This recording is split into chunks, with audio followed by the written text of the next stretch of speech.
Mine's still okay. It's live. Hi everyone, I'm May. I'm Alex.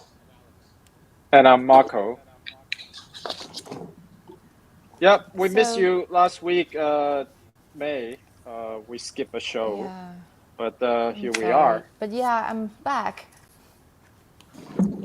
Yeah, so That's let's let's awesome. let's get on to our topic today. We have a couple of really interesting topics. One's on gamification. May's going to present that. What does that mean to gamify something? And then number two is China. So China is going to have a new set of leadership, and Marco, being the in-house expert, is also going to tell us what he thinks, how it's going to affect the world economy and also Hong Kong. So let's move on. So May, you said about gamification. So what do you mean gamify something? Is it to make everything like Yeah, a game? You put like little like hopscotches around everywhere in the office, or what does that mean? I'm very curious to know. actually, I've been reading about gamification after a few times of using all of the applications, and I get hooked. There are lots of learning things that I'm hooked onto, like Khan Academies. I love children's book, right? And I just like did all the math things, and it's fun. And I did Duolingo on the application. I also play some small, simple games. I'm not good with PC games. I'm not a serious gamer at all. And then I did all the challenges. I like challenges, right? Like teach AI something, things on Google or local guide to help them review all the places. And then I did that, and I think I like these challenges even before the word gamification. And then the word gamification is now super popular, and people are trying to get the word gamification or gamify everything into and incorporate that into applications, into services, into even the corporate culture. So gamification is to play game, is to try to change people's behavior. Like I think the very simple one that you see is a coupon, right? When you go to Starbucks or anything or any coffee place and you get a coupon, buy 10 get one. Car watch, buy 10 get one. Things like that. And then you get like this number, and you get about to reach your target, and you feel like, hey, why don't you just buy 2 of the last cup of coffee so I get the third one free? So something that will change your behavior for to another way. And one person say that gamification is to play game is to make people overcome unnecessary obstacles. And I think that's kind of spot on. What do you think? So to make people overcome unnecessary obstacles, but then you do it in a sense that you want to encourage them to go forward to something, a certain goal. Is that Yes, correct? So you put yes, something that's almost unnecessary, but okay, please carry on. um, like all the challenges that I've done, I do this Duolingo, and then it will keep pop up like hey, you will get like 100 gems, you will get 10 gems, 20 gems if you do this by weekends. If you like do like 5 tests in a row, no, not 5, it's pushing it 3 tests in a row, and things like that. There's a leaderboard and everything. So, I plan to do 1 test a day, 1 exercise a day. That's good enough. I learn languages. And then I start to see leaderboards, and it's like, whoa, if I have time, maybe I do 3. And then I was the 5th, and it's like, whoa, if I push it a little bit, I might be the 3rd, the 4th, or even the 1st. So I pushed it. And then sometimes it sent me challenges like, hello, if you do this, it's a weekend challenge. And if you do this and that, or you do the story and things like that, you'll get more gems. And more gems can buy more reading materials. So I'm trying to overcome obstacles. Like I spend, instead of watching TVs, watching Netflix, sing a song, I learn language, which is unnecessary. And it's like I beyond the plan that I've made. because I want to be something. I want to be the first. I want to get gems. I want to get badges. I want to get certain things. Or Google local guides. They asked me to post. I have no idea how much. I think I post 50,000 photographs in Google local guide. Do I need to do that? No. Do I need to give them all the reviews? No. But it's just like satisfaction of like being a top dog. Level 8 is not something easy to come by. People struggle to pass level 3. And I've got 50,000 freaking photos to share. I don't even know I have that. And every time I go to one restaurant, I tell myself 20 photos of all the corners. Go. 1, 2, 3, 4, 5, 6, 7, 8, 9, 10. And it's like, and then I do that. So yeah, so that is like, that I changed my behavior to do something, to not just sit there, but I mean, I stopped now at level 8, but before I was crazy, and I was like, I take all the photographs and review, and I got millions of exposure. So for the like, benefit, wow. for the benefit of this discussion and our audience, can I say that gamification is really a way that allowing, or whoever is behind a certain game, they're creating a habit, or they are altering people's sort of behavior by creating a game into, or by putting something into a gaming form, right? So Yeah, you're constantly sure. kind of competing with whoever is online and whoever signed up to that game in order to you can kind of alter all these participants' behavior, right? Yeah. Alex, am I making sense Yes. to you, or am I just like kind Yes, of it's basically mumbo it's, jumbo? you create this. Well, first of all, you set a clear goal, and then you find a way to go to people towards that goal by giving them rewards for every certain steps, and then you became. Let's just put it this way, okay? I have something to say about this because I think it's really interesting, because I apply this to the way I raise my son, or apply this to the way I train my dog before. So Oh basically, yeah. you guys are all very, this is like very classical behavior conditioning, right? Pavlovian, for example. And when I used to train my dog, I used to, first of all, okay, let's go back, okay? I had a dog when I was in college, 20-someone years ago, right? I'm giving away my age, but basically, I had a husky, and those dogs are notoriously hard to train. And so what happened was that the school of thought during that time is that you want to make them afraid of making mistakes. You punish them. So the dog does something bad, you have a choke leash, you choke on it. And he goes, oh crap, you know. But the thing I know about the dog is that he will listen to me for fear, but he wouldn't want to do it just for the love of it. So about 15 years ago, I adopted a dog. By then, like my first dog passed away.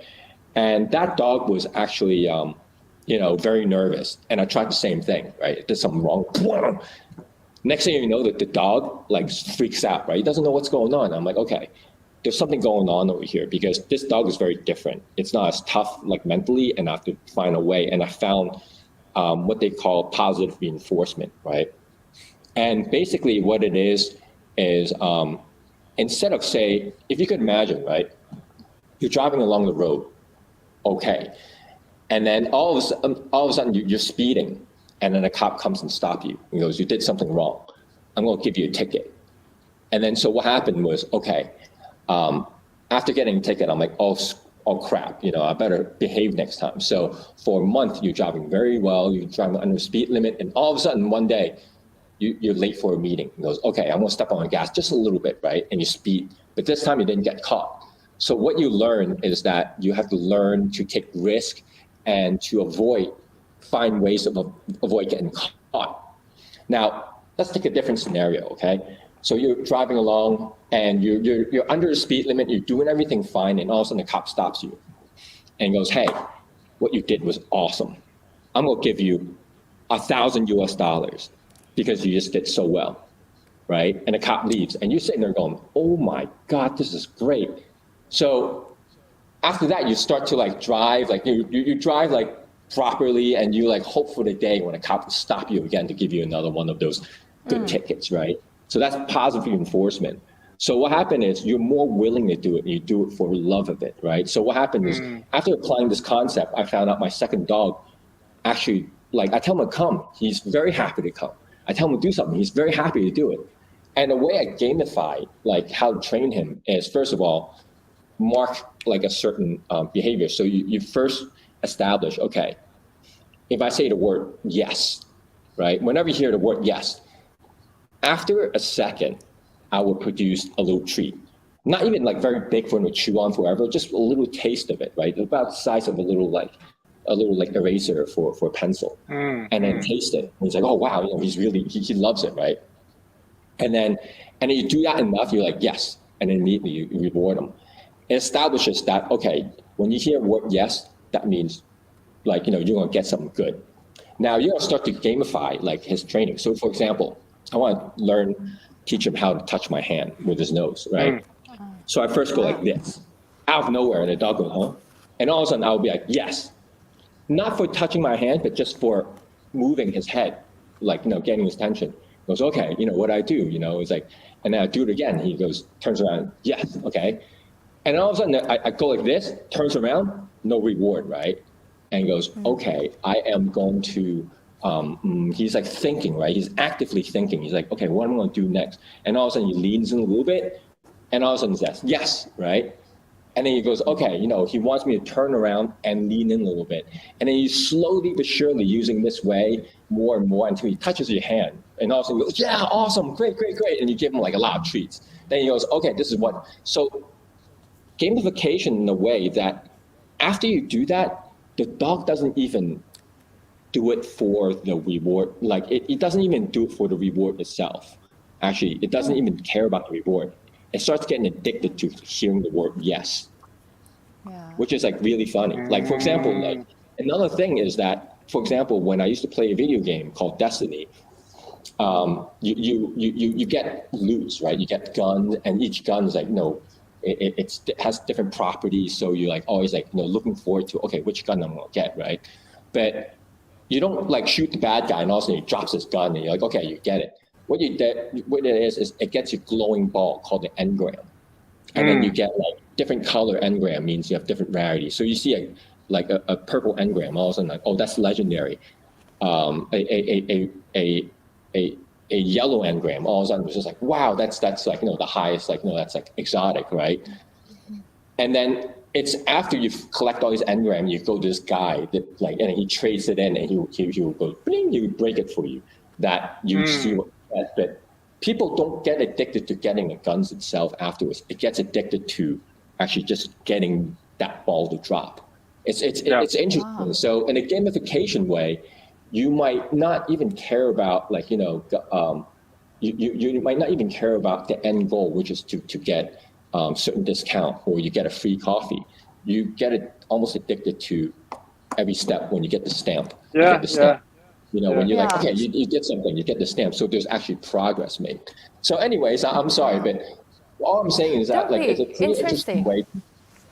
Yeah, it's a really interesting way to psychologically almost manipulate you to move forward in something. Yeah. If you think about like, if you want to encourage your employees, right, you actually like you act this. It's better than just saying do this job. Okay, good job, whatever.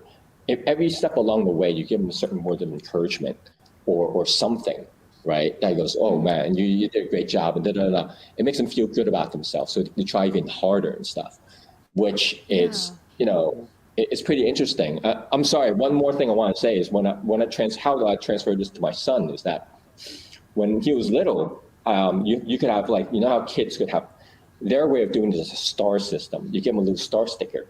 Well, I can't carry stickers around. I don't want stickers to be all over the floor. So I start getting these cards, right? I got these like, you know, really colorful playing cards. And of course, playing cards have 1, 2, 3, 4, 5, 6, 7, 8, 9, 10, you know, queen, jack, whatever, right? So these cards goes 1 to 10. And then every time he did something good, I'm like, hey, you can have a card. And then, so 1, 2, 3, 4, 5, until you reach a certain number. It goes, once you reach a certain number, okay, I'm going to give you a reward with your choice. But I'll tell them beforehand, it goes, okay, what reward do you want next when you reach that number? So he actually has a goal, and then has has steps that work towards it. So yeah, this is, I Yeah, tell you, the invitation makes yeah, everything fun. and corporate actually who understand this gamification use it to their advantage, right? A very famous movie Yes. by George Clooney, Up in the Air. George Clooney just always addicted to miles. He has to accumulate enough miles to get a certain levels of his sort of membership for the airline, right? People Yeah. get addicted to that.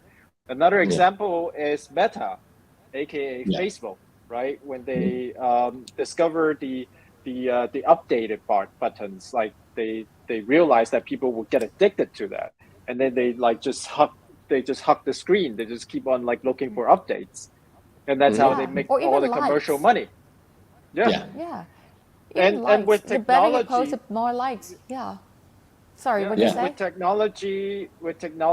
with the internet, with a lot of the software engineering today, we can make gamification even more addictive, and it's Yeah. good Yeah. for corporation who understand these tricks, I guess. Yeah, as Yes. long as they don't do it to something nefarious, I mean, I think it's great. It's a way to Yeah. make work more fun. Please go Yeah, ahead. Yeah. but you can't do that. Like corporation is out there to make as much money as they can, and they're not going Yeah, to look Yeah. out for it's not. They feel like it's not their responsibility to look out for your, overall greatness, healthness, right? They just want to have more screen time from the customers, and yeah, that's how they make money. yeah, Yeah, it can exactly. be unethical because you're talking about manipulation. You're Yeah, talking about yeah. behavior manipulation itself. So you can do it for good, you can do it for bad, or you might want to do it for good, but it end up badly, and that also explains it. And there are lots of ways to do it. When you come back to the corporate, I think people have this a long time ago, like points, the point system, and we can refer to the salary system. The better you do, the better salary or bonus you're gonna get. And there's a Yeah, leaderboard, the best yeah, employee of the Yep. month, yeah, or like the best sales, or the best call center. So you've got different leaderboard because you don't want to give points all the time. Different tasks get different leaders, and you can share out. So there are techniques into manipulate or alter the behavior. But I just want to go back to Alex a little bit because I have this note right here, and we talk about inner motivation. And it's like positive rewarding, positive enforcement instead of negative enforcement, right? And the talk first thing is about autonomy, how people have the inner drive, the self drive by themselves, but not like you do it for something bigger, something good, and then you have to have the mastery. yeah, Dogs too. Dog also have the mastery thing. He's progressing from looking at the hand into touching the hand with his nose. So you have this game of you have the dog has full control. The dog, yeah, I mean, on your son, same. I think we're mammals. We have something very similar. We want to choose, and this is our choice. The dog look, and it's his control, it's his game. He doesn't have to do anything, but he will choose. So he's going to be master of touching his one's hand with his nose. So I think yeah, he's gaining something, and after he's gaining, he starts to understand the last thing was a purpose. yeah, exactly. Yeah. And I think that is, yeah, go ahead. No, I think Actually, that I'm done. I think that is the most important part about my first dog versus my second dog is that, usually people says, teach a dog how to sit, you grab a treat, you go like this, hey, hey, hey, sit, sit, sit.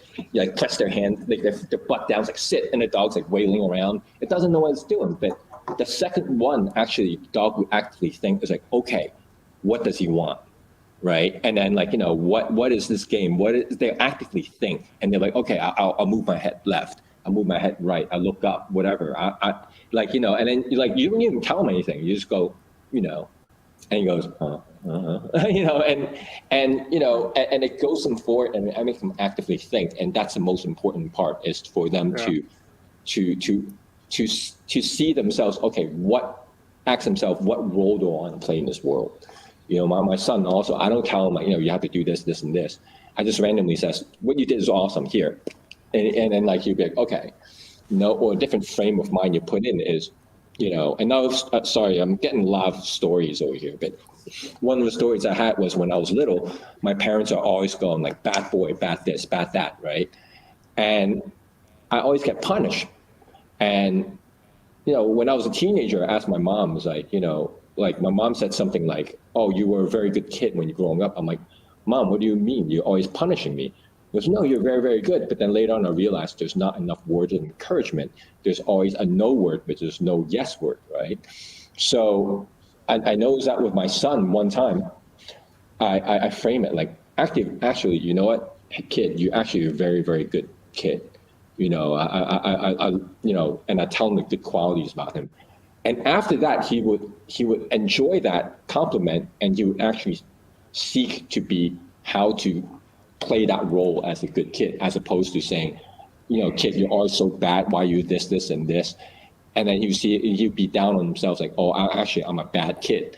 You know, so a lot of times in self-motivation, this would also, gamification would also, the way you frame the game would also really psychologically affect them too. And I think that there's a certain time when this is actually appropriate and good to use. Yeah. But anyways, Yeah. I'm sorry. But May, have you used No. any of the gamification for, aside from learning languages and stuff, to actually how would you, have you applied to anywhere else, or how you interact with other people? Okay, from my company itself, I think I just do simple rewarding. I mean, I talk to them one by one. It's like I gave them like certain rewards. But what I want to talk about is the blockchain space. So there are two things in block. There are lots of things that happen in crypto, but there's a game. There's a big game thing in GameFi in crypto, and apparently GameFi doesn't use a lot of gamification in the sense that the game's not fun, right? But what uses a lot of gamification is NFT. NFT art and NFT anything. They use the feeling, okay, you choose to buy. You choose to buy, your reward is to be in the tribe. Sometimes you get like the big ass, cool, expensive because you got the rare item and the price is super high, and you just pay to become the big one on the leaderboard. And then they use the scarcity, they use like the point system, and they use the publicity, they use everything. And when you go back and look at the NFT space, you see a lot of things that's trying to get you hooked and get you to show off, get you to feel proud, get you to be one of a tribe, get you to be on top of others if you pay enough money. So just take money right out of your pocket on NFT. And I think in crypto space, you will see a lot of things going on, especially when NFT comes, that how people play games to get the hype. And I don't think in the normal, ordinary stock market you would see that, but crypto is like have a big chunk of unregulated part. You can say anything, be anything, do anything, and you will see a lot of people apply a lot of interesting stuff. Yes, so to answer to you, yes, I see a lot of interesting, cool things that make people feel like, yes, I want this, I want to be in the community. They don't buy art only, but the arts are beautiful, can be very beautiful, but they don't buy art just because they're beautiful. They buy art because they've been manipulated in some ways. But I want to Well, bring well, out a point. I want to bring out a point though. Gamification is not exactly free, right? People is gonna have to spend effort into it, and to kind of get gamification or your game successful, you need to start out with like as little effort as possible, or what perceive as little effort as possible, in order to get that game going, right? If you say like I have to pay $1,000 to start, I'm not gonna start that game. But if I'm just gonna have to kind of what Alex was mentioning, if I'm a dog, I just have to turn my head to try to get the reward of yes, then I'm gonna keep trying, and then like slowly the game will hook the user into it. So I'm gonna go back to corporate, and corporate is gonna try to harvest that into some kind of profit, right? And I guess, yeah, and whoever can do that most successfully will kind of win out the future, right? Because the future is all about internet connecting people, getting people hooked onto the system. I think corporate has a lot of agendas. And like in Thailand, there's one time that SCB has like running, the health running walking program, and it applied like certain gamifications in there, and then it has like certain leaderboard, and then SCB just did it successfully, and people just came because they just want to participate because they want to be there. So yes, it can be easy or it can be difficult. I have this. Writing right here, and there are lots of times that like the cards, the points, and you can start small, but you can start big too. I want to go back to NFT again because sometimes people, the game, in the retail, you can see a lot of people queue in front of Louis Vuitton, Gucci, and all those Rolex or all those shops. I mean, that's unnecessary. How many watches a person need to have, right? So, Yeah, exactly. So standing there queuing, and for me, it's a bit too much. I'm not gonna stand there in the queue waiting for a watch. I feel ridiculous. Yeah. And but some people do. Yeah. Some people do because it's not the watch itself. It's to win. It's to have certain feeling like I've got this thing and it's rare, and the initial price is super high, right? It's going to be you have to spend certain bit of money to get into that rank, but still you want to do it because that feeling, the thrill, the pride of I have something that others just don't have, or Bored Ape NFT. You see a lot of people got so much money from Bitcoin booming and crypto boom. You have this Bored Ape NFT saying that I'm so rich, I don't know what to do with money, so just buy like super expensive, can go up to $1 million for one stupid photograph, right? So people do that because they want to have that pride, and sometimes people spend a lot of. I've heard a story of people who want to be the employee of the month so bad, and sometimes it's not a big prize, it's just their face on the board. So the price that they have to pay is quite big over time, and then like skip personal hours and a lot of things. So I don't 100% say that it has to start small, because sometimes people have, if your goal happen to match their values. Everybody has certain values and they can be all different. But if your goals match their values, it will resonate. They will spend maybe not money, but their time, their energy, they will spend to reach the goal.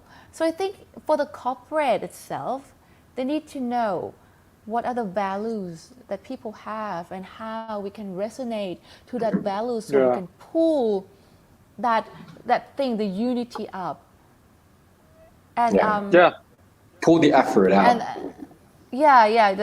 they pull the effort out so that they can feel like I can be there, and how can you do it in the way that is not discourage people. Like if you have the big top first, and then the second and third like very small, how can you arrange or give badges or give things instead of points, or the system to get that? And some games needs a lot of hunting, right? It's like sales games, sometimes you have to like win things over. So sometimes people have this hunter killing energy too, and then you have to design the game accordingly, and sometimes people do that, and you see a lot of corporate that people just like fight for certain things, and they might not aware that they do this game to get this hunter, this killer instinct out. But people do that in the corporate too, and it's a lot of price to pay, and if you do it with the sportsmanship, to win, to get there first, to beat everybody else, but with a good sportsmanship, it can be fun too. Yeah, yeah.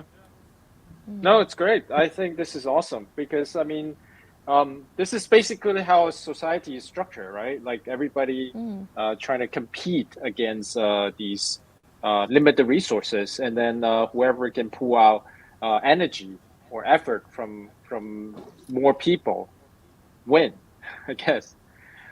Yeah. Yeah. And I think right now there's even talk about gamification in terms of how to motivate yourself because unlike a video games actually the great thing about video games, it put you in a zone as you progress through the stages and stuff. There's this thing called the gameplay loop, which is like, what is your gameplay loop? You kill the monster, you kill the boss, whatever, or you do this, you harvest this, you go here, exchange it, and you can repeat this. Yeah, It's called a game loop.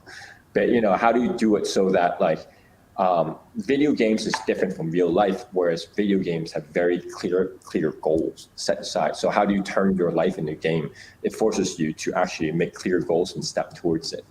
As you said, like Marco, if I work out a lot, but a lot of my friends says I want to work out like you too.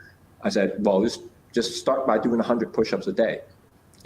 Like low commitment and all stuff. But once you start to feel the difference, then you start to do a little bit more. And then, because if I were to say, okay, to get to that certain stage, you need 2 years, people will be like, okay, today's day 1 of 2 years. That's really hard. But if you break it down as, look, after the first month, you feel different. After the second month, you look different. After 3 months, you really look different. Then, like, you get some steps towards working towards that stuff. So, yeah, I mean, I think a lot of times this could be applied towards self-improvement too. And yeah. awesome. And the way companies do that for employees is interesting because, humans in general, a lot of humans are actually lost because, it's hard to sift like through life to be able to come up with something that you could actually see and progress. But if you actually find a way to turn it, let them put them in a loop that they could actually start to progress, then it's actually a good thing. Yeah. Anyways, I'm sorry. That's great. It's Awesome. 2 minutes, right? 32 Yeah, minutes. we should move on to the next topic then. Okay. But anyways, Okay. yeah. So next topic, Marco, what do you have to say about China? I just see my stock prices drop all the time. But, I just want to put a reason behind it and see how that could actually affect Hong Kong. Yeah, I don't know if I can provide an explanation of what is happening, but I guess I can try. I can try really hard. So the way the Chinese political system work is that the ruling party, aka the the China Communist Party, will have an election every 5 years, and a new set of standing committees, which is usually around 7 to 9 of them, will be elected and be leading leading China for the next 5 years. And we just have our 5 years, the 20th election for the new leadership of the Chinese Communist Party. And unfortunately, when the election was over, Hong Kong market dropped something like 1,500 points in one day, and then it never bounced back all the way until now. So it has been quite a concern for many investors in Hong Kong and investor in the world. Is that mean that nobody wants to invest in China or Hong Kong in this situation? So that's why I think this is a very hot topic, a very interesting topic to kind of discuss with everybody today. To me, the new leadership doesn't mean anything different than what the Communist China has been doing for the last, 70 years, 70, 80 years almost now for China. It's a continuous effort by many set of new leaderships. I think if we look at US today, right, the election the leadership between Donald Trump and Joe Biden, I don't think there is much of a difference, right? I mean, their foreign policy would be, I would say, what, 80, 85% the same. Maybe just the way they deliver the message. Some people like Donald Trump, some people hate Donald Trump. It's the way he speaks. But then, look at trade war, right? There is no relief from Donald Trump's policy for trade tariffs to China, right? And there is no difference between the Donald Trump sort of foreign policy against like Russia and China. Maybe just the way they deliver the message is different, but I don't think the policy has much change. And knowing China, I would say that I would not declare myself as an expert of the Chinese Communist Party.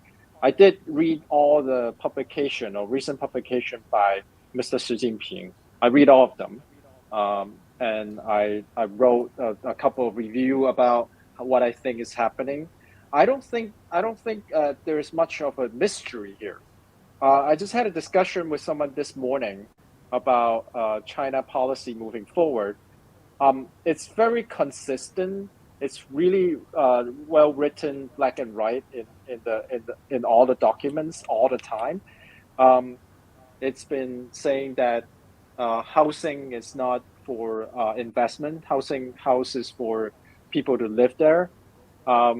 Pandemic it's a serious issue.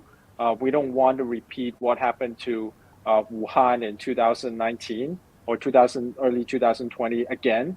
That is very devastating. So China would do everything they can to prevent that from happening again. And then it has been very consistent about supporting semiconductor, aerospace technology, all the cloud computing technology.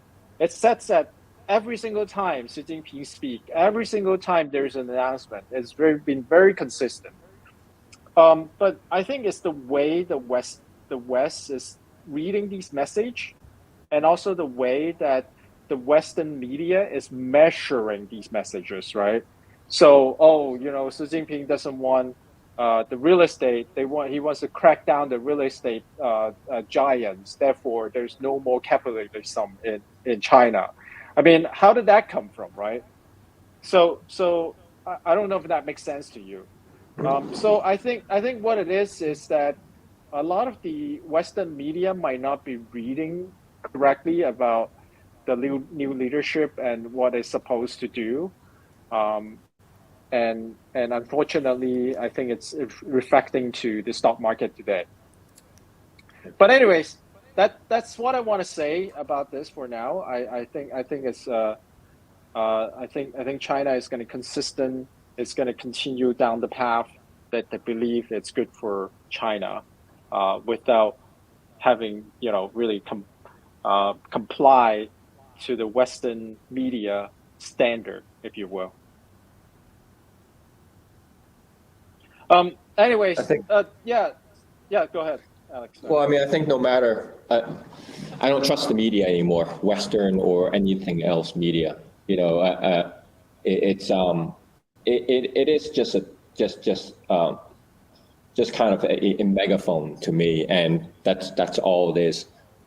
Take it with a grain of salt. I'm not saying it's completely worthless, but it's a good way of gauging point of view. But nowadays, it's used a lot negatively, and I think, look, I mean, I'm very pro-China in the sense that I like to see a country do well, and and as many people says, like, look, China is just trying to feed its people.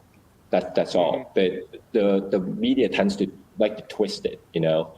If say a company came up with a way to do face recognition, for example, like SenseTime or something like that. If it's a Western company, like, big major breakthrough, this and that. But if it's China, then it's like then they're gonna have an extra line going. Well, they're gonna use it to control people and all that stuff. Look, it's just like I mean, I'm not saying like China can do no wrong. That's not what I'm saying.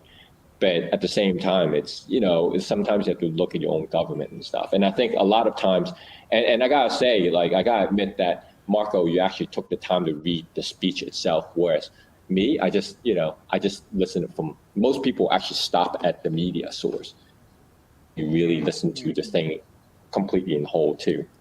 So, I mean, I think that's something that I got to improve on myself also. Yeah. So I mean, from my conclusion, I think the hardest stock to invest is really like China tech. I don't think China is going to let these companies uh, go unheard of or not achieving or not be able to raise money in the market because developing technology takes a lot of money and resources, and if these companies cannot raise public money, there's no way they can be successful. So to me, I think it's a huge sort of advantage for us right now because the market is down, everything is cheap. We should pick the right companies to invest in, namely aerospace, semiconductor, and cloud computing.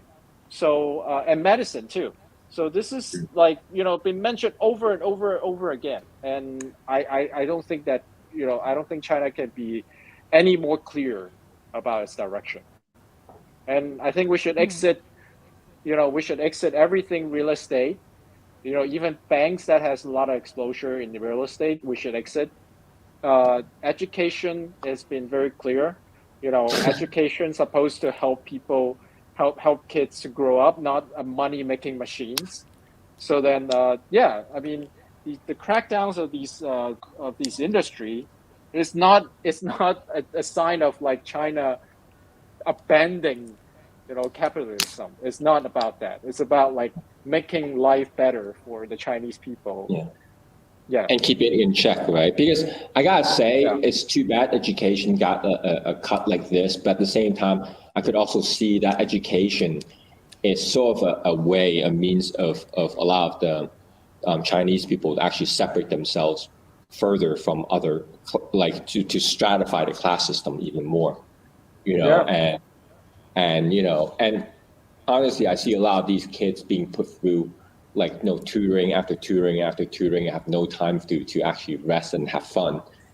I think that's I think it's also the benefit of the kid, but at the same time, I don't cheer on the demise of that whole industry, and I think that's really unfortunate that happened.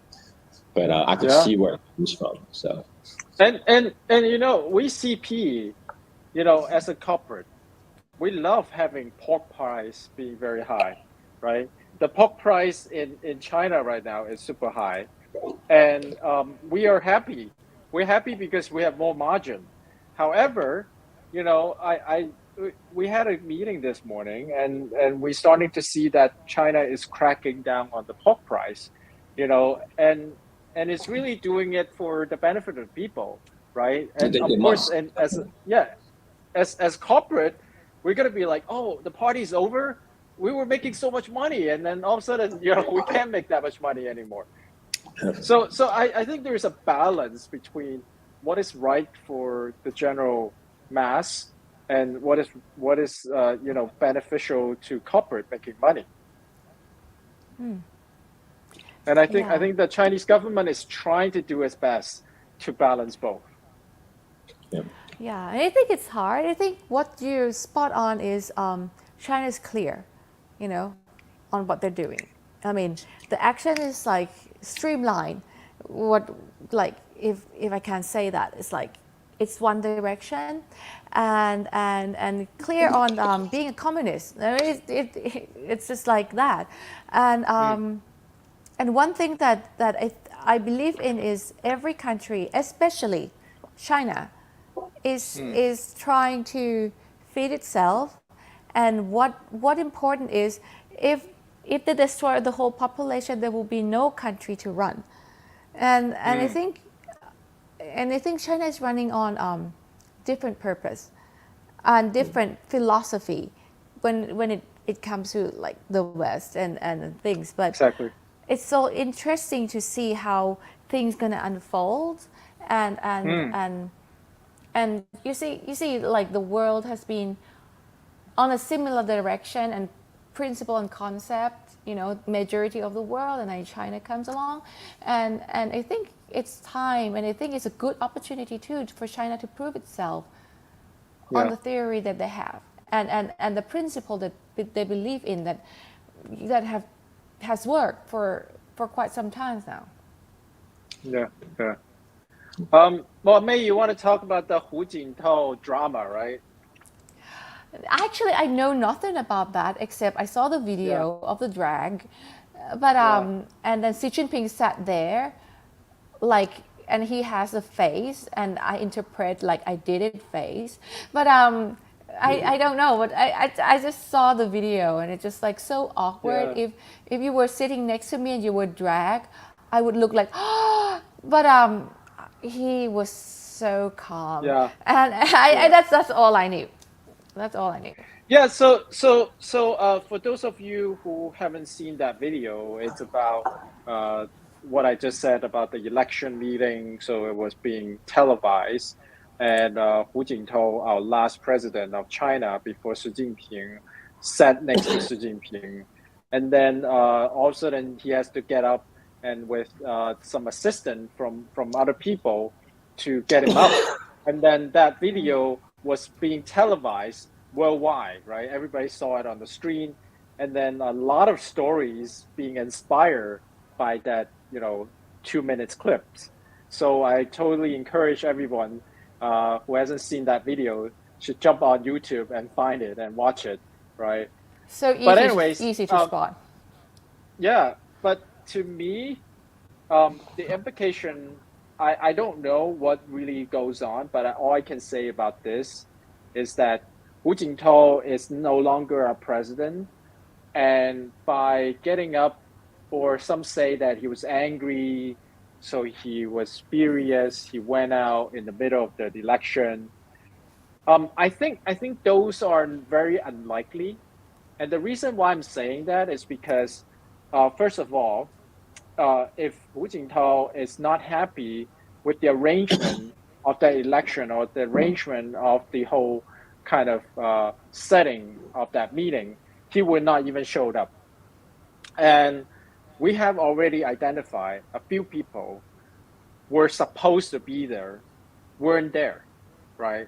So he didn't have to show up to begin with. And by getting up early and getting angry or showing to the world that he's not happy with Xi Jinping would get him nothing, because we are not a universal suffrage election system, right? With Donald Trump doing something like that, he's going to get voters to agree with him or get voters to like him more. But Hu Jintao doing that will have gained him nothing. If it's anything, it would actually get him, into some kind of like negative review, right? So I don't know what is the intention of him getting up early and like showing to the world that he's not happy with Xi Jinping, right? So I think to me, Hu Jintao doing that, and he's a very seasoned politician in China. I don't think he will do something that stupid. Yeah. Chinese is all But about face and yeah, subtlety. They would never ever do like this without any purpose. Yeah. So yeah, they would get him nothing. I can assure you that. But Yeah. I think a lot of the news are coming out now. I think he was not well. He probably has some health issue that he cannot like go on with the meeting.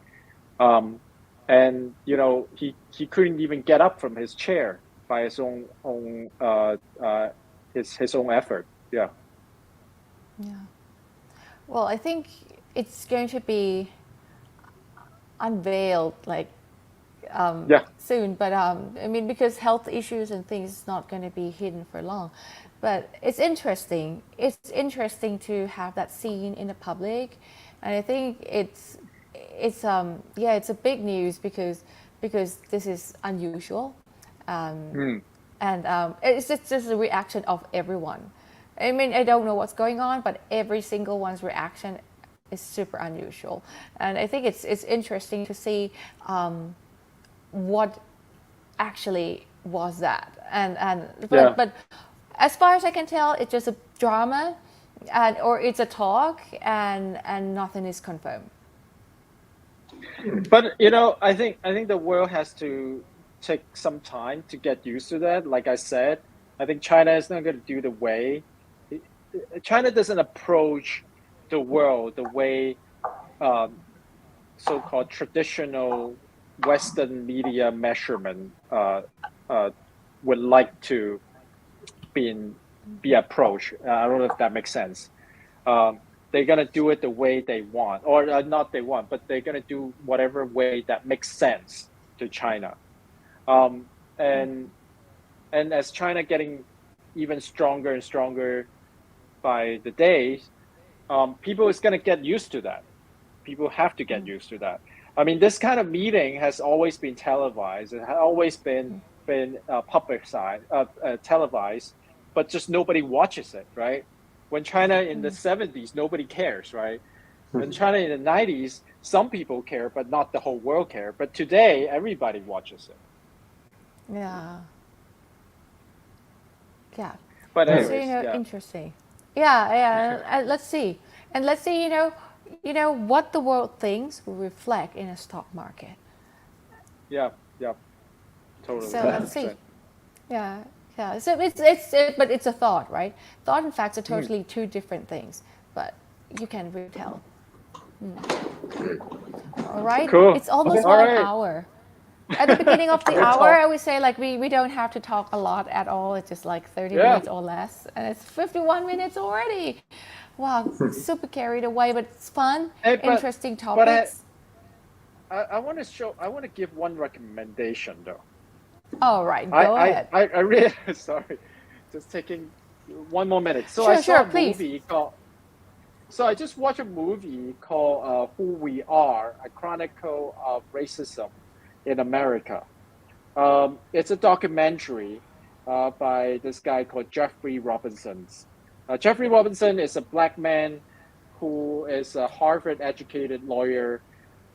He practiced law for many years, so 40 years, and then he's like, like almost in his 70s now, and he just realized that there's a lot of like racism history that he did not know, and he was surprised because he felt like he's a well-educated man, but then he didn't realize that American history actually hide a lot of these racism, slavery, or white supremacy history away from the public. And this documentary just totally opened up my eyes, and I went on Google and Google a lot of things afterwards, and I'm so shocked because I always thought that I know American history, but I guess I didn't. So I really strongly urge everybody to go watch it. Okay, What's cool. it called again? Who we are. Who we It's are. called Who We Are: A Chronicle of Racism in America. It's by this guy called Jeffrey Robinson. And I will send. Maybe I'll leave a link in the YouTube video later. All right. Okay. Thank Great. you. Okay, All great. right. So thank All you right, very much for thank you. watching all the way till the end, guys. And I'll see you next time. See Thank you. you. Take care. Okay. Bye-bye. Bye-bye.